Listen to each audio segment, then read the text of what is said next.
Today I'm going to give you some tips about unsanded grout. So why do you need tips on unsanded grout? Well, if you're doing a tub surround like this one here, or maybe a backsplash, and your grout joints are 1/8 of an inch or less, you'll want to use unsanded grout. Also, if your tile is very soft or sensitive, so like glass mosaics or marble, and you don't want to scratch the tile, you'll want to consider unsanded grout. So what are some tips that'll help you out with your project? First and foremost, you want to dry mix the unsanded grout. What does that mean? Well, in this particular case, I was using Keracolor U, which is Mapei's Unsanded Grout, one of their unsanded grouts. The reason why you want to dry mix the grout is so it mixes up all of the materials inside the bag or the container.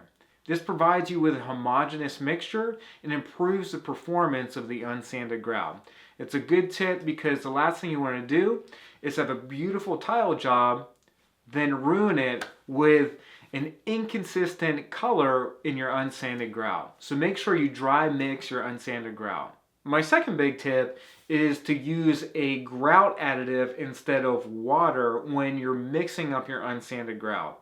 So why would you want to do this? Well, you want to use an additive instead of water if you want to improve the staining performance of the grout, or maybe I should reword that, if you want to prevent your unsanded grout from staining over time. So as I said a little bit earlier, we used Mapei's Keracolor U, their unsanded grout, and I added their Grout Maximizer, so Mapei's Grout Maximizer instead of the water.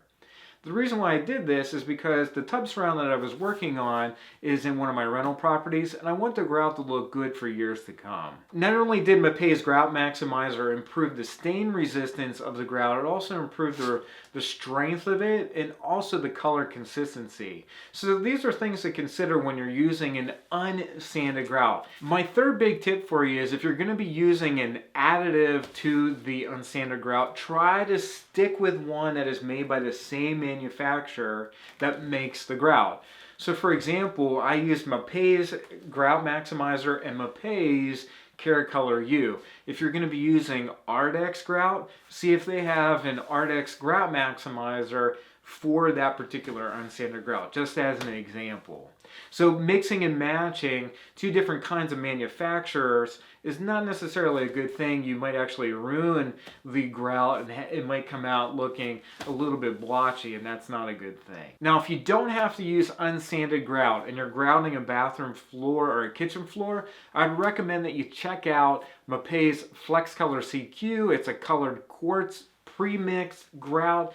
It's awesome. Really takes the confusion out of grouting. It's easy to apply, and I made a tutorial right here that you can watch. It's step by step, and it'll walk you through that. I think you'll be really comfortable with using it after you watch the video.